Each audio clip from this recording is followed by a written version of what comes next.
যৌন সমস্যায় আমরা কিছু কমন পরীক্ষা নিরীক্ষা করি, যেমন রক্তের চর্বিটা। আমাদের দেশে বেশিরভাগই যৌন সমস্যার প্রধান কারণ কিন্তু আমাদের রক্তের চর্বি, এবং এই রক্তের চর্বিটা নিয়ে আমি অসংখ্য পোস্ট করেছি, অনেকগুলো ভিডিও বানিয়েছি। এবং যাদের রক্তে চর্বির পরিমাণ বেশি থাকে, অনেক বেশি, তাদের কিন্তু যৌন উত্তেজক ওষুধ খাওয়া যাবে না, এবং যৌন উত্তেজক ওষুধে তাদের কিন্তু মারাত্মক ক্ষতি হয়ে যেতে পারে। আরো কিছু কমনলি পরীক্ষা আমাদের দেশে আমরা করে থাকি, যেমন ডায়াবেটিসের পরীক্ষা, কারণ এটা একটা খুব গুরুত্বপূর্ণ কারণ। হ্যাঁ, আমরা ডায়াবেটিসটাকে সকল রোগের মা বলি, এইরকম এখানেও এসে ভেজাল বাঁধাই।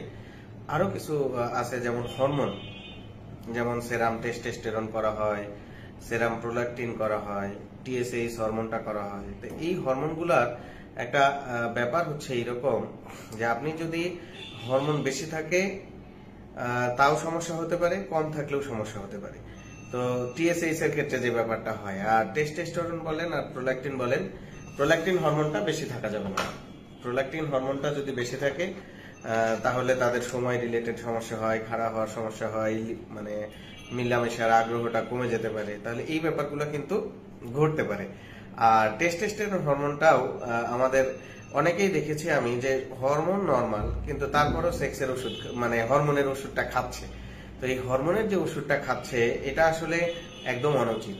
মনে রাখবেন যে হরমোন যদি নরমাল থাকে, তাহলে সেক্ষেত্রে আর এক্সট্রা ওষুধ খাওয়ার দরকার নেই। এবং আপনারা যদি অযথাই হরমোনের ওষুধগুলো খান, সেক্ষেত্রে আপনার মারাত্মক ক্ষতি হতে পারে। এবং আমরা যেটা চিন্তা করি যে আপনাদের এরকম হরমোনের ব্যাপারটা, যে হরমোনে আমরা দেখি প্রাইমারি চিকিৎসা দিয়ে যদি কন্ট্রোল না হয়, তাহলে আমরা হচ্ছে হরমোন বিশেষজ্ঞ ডাক্তারের সহায়তা নিই বা স্পেশালিস্টকে দেখাইতে বলি। তাহলে এই হচ্ছে ব্যাপারগুলা। তাহলে এইটুক হচ্ছে মোটা দাগের পরীক্ষা, একদম কমনলি আমরা করি। আরো কিছু পরীক্ষা করা হয়, যেমন কালার ড্রপলার অফ পেনিস, অর্থাৎ আপনার পেনিস যে ইরেক্ট হচ্ছে না, খাড়া হচ্ছে না, এটার কারণে কেন হচ্ছে না। এটা কি আপনার পেনিসের মধ্যে যে রক্তনালীগুলো আছে সেগুলো ব্লক হয়ে গেল কিনা, তো সেখানে সাফিসিয়েন্ট রক্ত যাচ্ছে কিনা, এরকম অনেক ব্যাপার স্যাপার আছে যেটা চেক করা হয়। তো এগুলো হচ্ছে আমাদের কমন পরীক্ষা, যেটা আমরা একদম কমনলি করি, এবং পার্সন টু পার্সন, তার আর্থিক অবস্থা সহ আরো অনেক কিছু বিবেচনা করে কিন্তু টেস্টের প্যাটার্ন, টেস্টের চিন্তা ভাবনা, টেস্ট করাবো না এরকম অনেক কিছু কিন্তু চলে আসে।